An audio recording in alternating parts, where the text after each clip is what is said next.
This is what it's all about, transparency. Everybody in the world should listen to what we're doing, be very knowledgeable of the wonderful things that this diamond industry is doing throughout the world.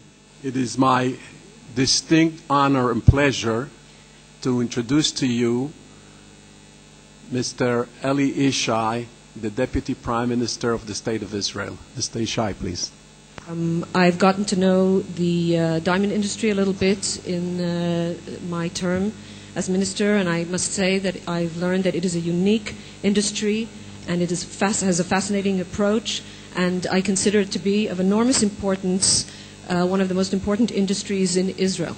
I would like to note that we are working very energetically with the authorities against money laundering in order to work with the diamond industry in order to move the industry forward in vis-a-vis other similar centers in the world. 12 months ago, we deliberated on our position and response to a series of challenges that some described as perfect storm. That through the WDC, the diamond industry had contributed a great deal to bring this insidious trade to an end.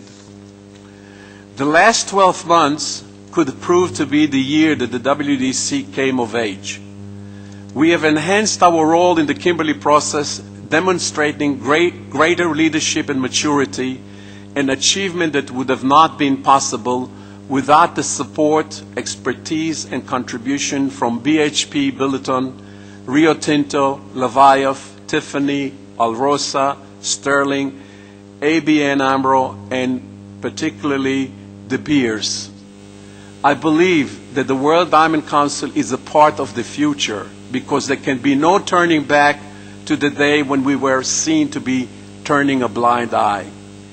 Eli, this is an important milestone as we gather together here in this wonderful city of Jerusalem. A tremendously important milestone for the diamond industry as a whole. And you've been the conscience of this industry in many ways. You've kept us honest and true and focused.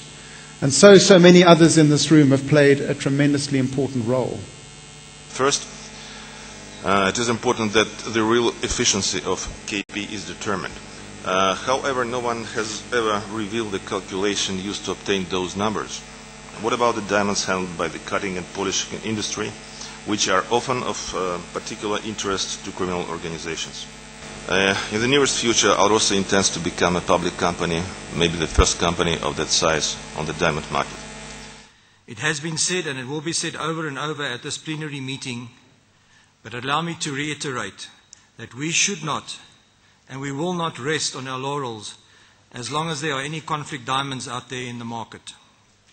And even when we achieve that goal, our work will not be done, because we are not prepared to return to where we were at the end of the last century. The conflict diamond issue and the broader matter of consumer confidence in diamonds and the diamond industry have moved beyond the realm of public relations. A comprehensive approach to ensure that the brilliance of diamonds brings benefit to all involved at every level of the supply chain is not just about public relations anymore. It is about right and wrong. It's a very simple formula. If we do right, PR will not be a problem. If we do wrong, or if we fail to do right, no amount of the PR effort will solve the problems we will face. The next speaker on the agenda is my good friend Gaetano. Gaetano, please. We are now in the second most important stage in continuing the World Diamonds Council's work, educating the downstream market about the WDC's goals, its work, its results, and last but not least, the desirability of its product, the diamond. Alex Yearsley from Global Witness, please. I truly believe this whole process is maturing into an incredibly positive force for good.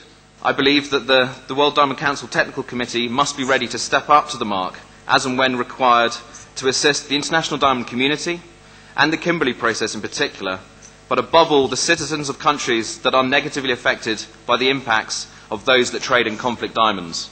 Extend that training into a key area that we see is going to currently be a problem, and that is the cutting centres. There needs to be a similar education and training programme taking place on the same level that occurred with the consumer education. And then I think we're truly going to be maturing into a very, very productive process. Thank you very much for coming. Bye-bye.